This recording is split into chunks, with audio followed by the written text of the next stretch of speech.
Merci d'être avec nous sur Radio J, un jour crucial en Israël ce mardi. Alors Benyamin Netanyahou reviendra-t-il au pouvoir? Le centriste Yair Lapid conservera-t-il son jeune titre de Premier ministre? Les Israéliens votent donc ce mardi en effet pour les 5e législatives en moins de 4 ans et dont l'issue tient le pays en haleine. Les bureaux de vote ont ouvert tôt ce matin à 7h à travers tout le pays, fermeront à 22h puis tomberont des sondages à la sortie des urnes. Et pour en parler, nous sommes en ligne en direct avec une voix que vous connaissez bien sur Radio J. Le journaliste et blogueur Jacques Benilouche. Bonjour Jacques. Bonjour à vous et à tous nos auditeurs.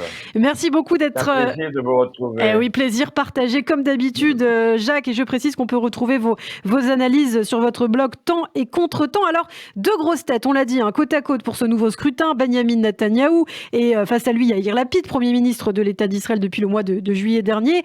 Preuve du suspense ambiant, les derniers sondages créditaient quand même le bloc de droite de Netanyahou de 60 sièges à un seul du seuil de la majorité contre 56 pour Yair Lapid et ses alliés. C'est quand même assez serré, encore une fois, ce scrutin.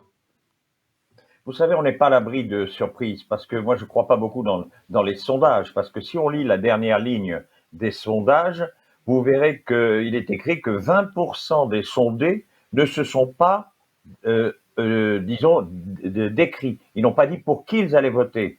Et qu'il y avait 4% d'erreurs possibles. 4%, c'est 4 députés, 20%, c'est 22 députés, 24 députés. Donc, vous voyez qu'il y a une marge d'erreur très importante.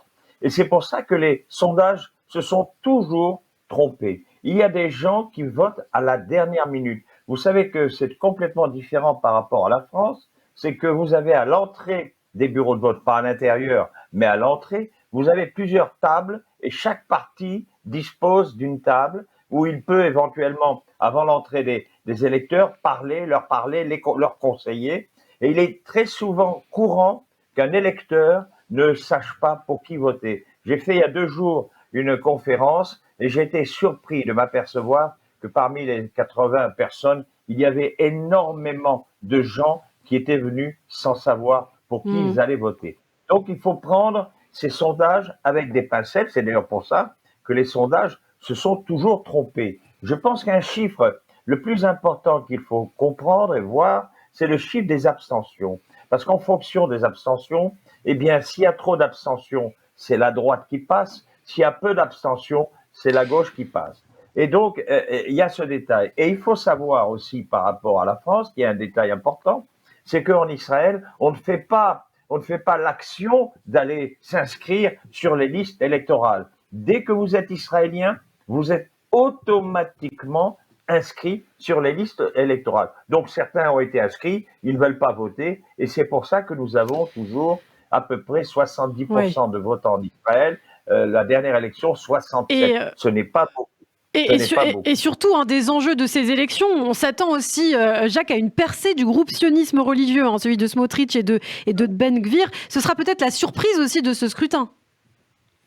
C'est la surprise, c'est l'inquiétude aussi pour certains, parce qu'on estime que si Smotrich est quelqu'un de éventuellement fréquentable, Ben Gvir ne l'est pas. Et c'est pour ça qu'il y a cette surprise qui peut arriver, c'est qu'on attribue beaucoup de voix à ce groupe, je dirais, d'extrême droite, de droite extrême. Les gens se vexent dès qu'on parle d'extrême droite, mais ils sont à la droite du Likoud. Eh bien, il peut y avoir des surprises parce qu'on découvre tous les jours, les gens font des explications, découvrent tous les jours des choses, comme par exemple, on ne sait pas que Ben Gvir n'a pas fait son service militaire. Pour quelqu'un qui est très actif, pour quelqu'un qui veut être ministre de la Sécurité intérieure, ça la fout mal de ne pas avoir fait son service militaire. De la même façon, pour Smotrich, il n'a fait que 10 mois de service militaire. Ensuite, il a été renvoyé dans ses foyers. Donc, voilà on découvre des choses qui sont l'antithèse je dirais, de ce qu'est normalement la droite. Alors, on parle de sionisme religieux. Il y a également la place des partis arabes dans ces élections qui est importante. Benyamin Netanyahou qui a intensifié sa campagne dans les communautés arabes au cours des dernières semaines. Yair Lapid également. Alors, quelle place pour les partis arabes sur la future scène politique israélienne selon vous? Je pense que les partis arabes vont faire le Premier ministre. S'ils votent en masse, ils voteront pas pour l'extrême droite ni pour la droite. Et il y a des chances à ce moment-là que les centristes de Gantz et de Lapid passent. eh bien, à l'heure actuelle, les Arabes de plus en plus se sentent concernés par la politique israélienne. Et ils estiment, la preuve, c'est que Mansour Abbas, qui est celui qui a du parti RAM, les islamistes, je dirais, de RAM, qui s'est un petit peu associé au gouvernement actuel, a compris que son intérêt, c'était de participer à la vie politique en Israël. La preuve, il a récupéré, grâce à sa participation, il a récupéré 35 milliards de shekels qui vont être répartis dans plusieurs villages arabes qui manquent d'argent et qui manquent de structure. Donc les Arabes ont compris que s'ils participaient un petit peu à la vie politique israélienne, ils seraient gagnants. Et de plus en plus d'Arabes, d'hommes politiques arabes, se promènent dans les villes pour demander aux gens de voter, de voter. Alors c'est pour ça que c'est l'incertitude. Combien seront-ils à voter? Vous savez, et on le sait parce que c'est facile à voir, vous savez que dans une ville comme mince, alors ça va me venir. En Judée-Samarie peut-être. Oui, en Judée, c'est la grande ville de Naplouse de Judée-Samarie.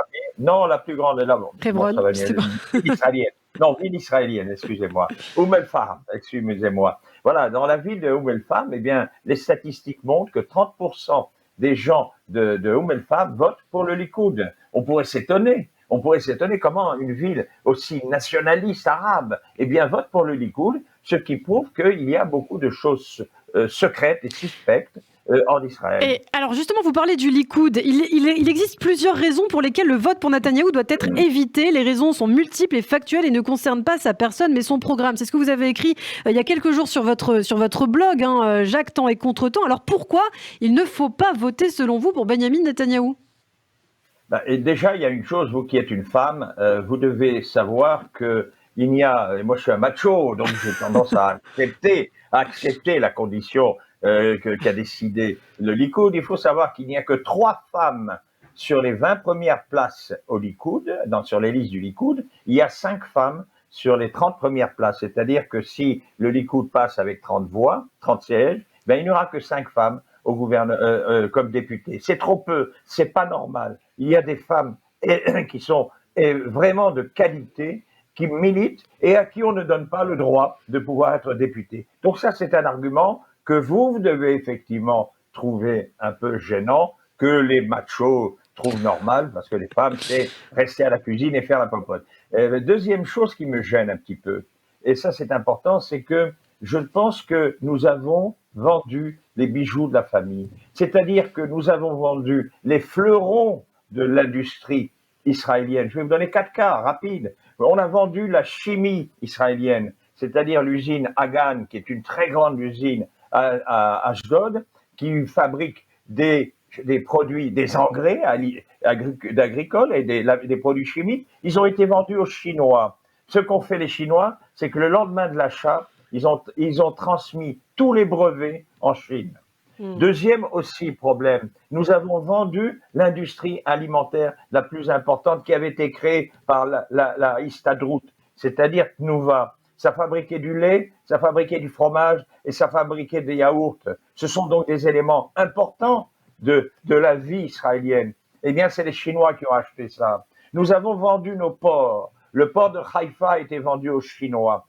Le port de Ashdod a été vendu aux Chinois, au point que les Américains maintenant disent « Nous ne viendrons plus, nos bateaux ne viendront plus chez vous parce qu'on ne peut pas se permettre d'aller dans un port qui est dirigé par des Chinois. » Et puis là, il y a quelque temps encore, je viens d'apprendre que une des usines de dessalement d'eau de mer qui vient d'être créée allait être vendue aussi aux Chinois. Donc voilà ce qui me gêne. Alors on vend, ça nous fait de l'argent, effectivement, mais les caisses sont pleines. Vous savez que au niveau des réserves de devises en Israël, la Banque d'Israël a autant de réserves de devises que la France. C'est pour vous dire qu'on manque pas de devises, qu'on manque pas d'argent. Le pays est riche. Et donc, on n'a pas besoin de vendre pour entasser et pour s'asseoir sur un tas d'or. Voilà, ça c'est... Bon, il y a d'autres raisons encore, mais on pourrait parler à plusieurs cas, bien sûr. Mais ce sont les 2 éléments qui me paraissent les plus importants.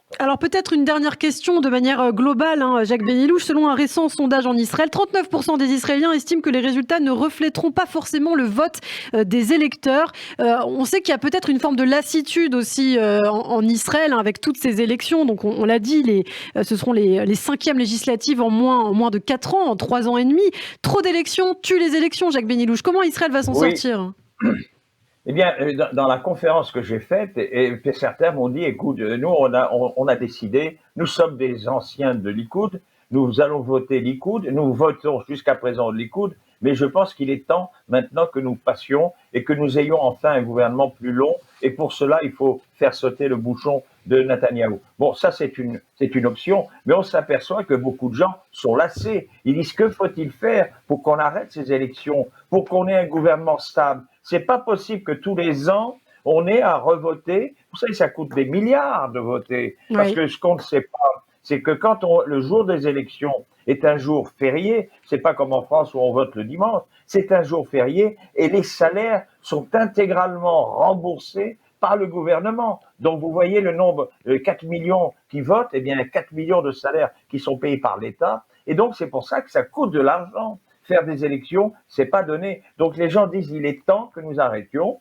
et c'est pour ça que il y a un risque. Le risque aujourd'hui, le risque de Netanyahou, c'est que il y a des amis m'ont dit ça, des amis du Likoud. J'ai beaucoup d'amis au Likoud, bien, et dans d'autres partis. Mais les amis au Likoud m'ont dit ces temps-ci qu'il y a un petit groupe qui s'est créé et qui a dit qu'il fallait effectivement maintenant penser à trouver une autre solution. Si Netanyahou ne parvient pas à avoir 61 mandats, ils auront automatiquement décidé, ils décideront automatiquement, premièrement, de ne pas nommer Netanyahou ministre, de lui donner la direction du parti, ce qui lui va très bien, et de lui donner la direction de la commission des affaires étrangères.